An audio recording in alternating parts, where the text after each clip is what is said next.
Hello everybody! Magandang araw. Ngayon ay tuturuan ko kayo kung paano nga ba makakagawa ng website dito sa Wix.com. Okay, so ang una mo lang gagawin ay buksan ang iyong web browser, kung anong web browser ang ginagamit mo. Pagkatapos niyan ay gamitin mo lang ang search bar na nasa itaas at i-type mo lang ang Wix.com. Pagkatapos niyan ay makikita mo na dito ang kanilang website. So dito kung wala ka pang account, ang gagawin mo lang ay i-click ang Get Started option na nasa itaas or itong nasa gitna. So i-click mo lang ang Get Started option. Okay, pagkatapos niyan ay gagawa ka ng iyong account or magsa-sign up ka. So kailangan mo lang i-type dito ang iyong email, i-confirm ang iyong email, gumawa ka ng password at i-confirm ang iyong password. Pwede ka rin mag-login gamit ang iyong Google account or Facebook. Okay, pagkatapos niyan ay mag-login ka na. So, since tapos na tayong gumawa ng account sa Wix, ang gagawin ko lang dito ay magla-login ako gamit ang aking Google account.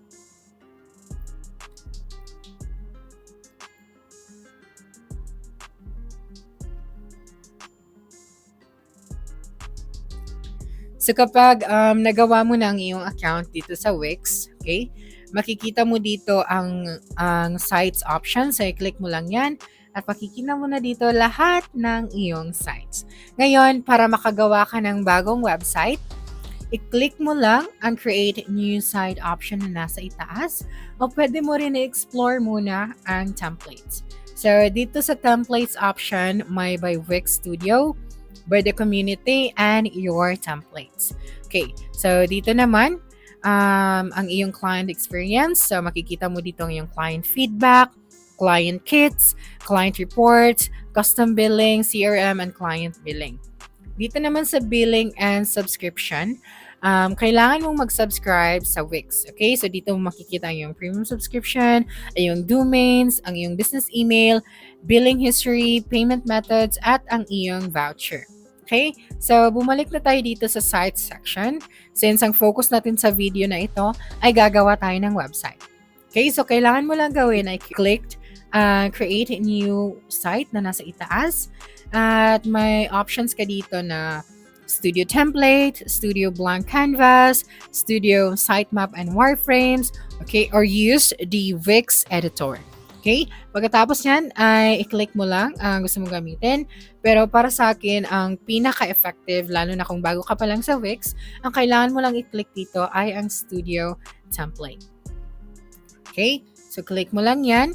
Dito, makikita mo na lahat ng responsive templates na pwede mong gamitin para sa iyong website. So, dito sa itaas, makikita natin ang categories. So, for example, naghahanap ka ng template kasi gagawa ka ng landing page. Kapag clinic mo ang landing page, automatic na makikita mo dito lahat ng available templates na pwede mong gamitin para sa iyong landing page. Okay? So, kung gagawa ka naman ng portfolio para sa iyong website, so click mo lang ang portfolio at makikita mo na dito lahat ng templates na pwede mo ang gamitin. Ngayon, kung nag-focus ka naman sa e-commerce, click mo lang ang e-commerce, makikita mo na dito lahat ng templates para sa e-commerce. Okay, so dito naman, kung gusto mo maging specific sa template na hinahanap mo, pwede mo rin gamitin ang section na ito. Okay, sa type naman, sa industry, sa features, at sa style na gusto mo. Okay, so magfo-focus muna tayo dito sa e-commerce. Okay, ngayon maghahanap tayo dito ng template na pwede nating magamit. For example, ang iyong website ay isang beauty store or nagtitinda ka ng mga beauty products. So, i-click mo lang ang template na yan. Okay? Pagkatapos niyan ay automatic mo na ma-view ang template. So, dito, may tatlong options para sa view. So, meron tayong desktop view, tablet view, and ang mobile view. So, lahat ng template na makikita mo dito are responsive. So, kahit anong view ang gagamitin mo, depende sa iyong customers, ang template na iyan ay responsive. So, kung satisfied ka na sa template na ito, i-click mo lang ang edit template na nasa itaas. So, ngayon na nandito ka na sa iyong website, pwede mo nang i-customize lahat ng elements na makikita mo dito sa Wix template. So, dito naman, makikita natin ang element na ito.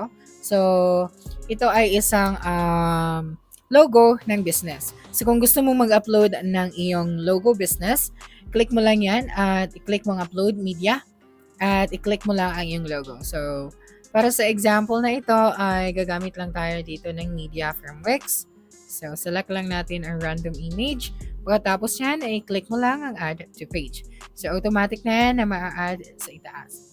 So, dito makikita natin ang section na ito. So, kung gusto mong palitan ang mga images na makikita mo dito, i-click mo lang yan. Click mo lang ang product. Tapos, i-click mo ang change image. Okay.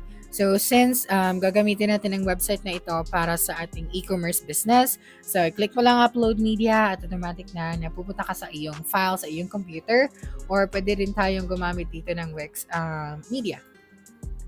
So, maghahanap lang tayo dito ng random products. Okay? So, lahat ng elements na makikita mo dito ay pwede mo iyang palitan. So, dito naman sa itaas, makikita mo lahat ng iyong pages. Ngayon, kung gusto mong gumawa ng bagong page, i-click mo lang itong Manage Pages.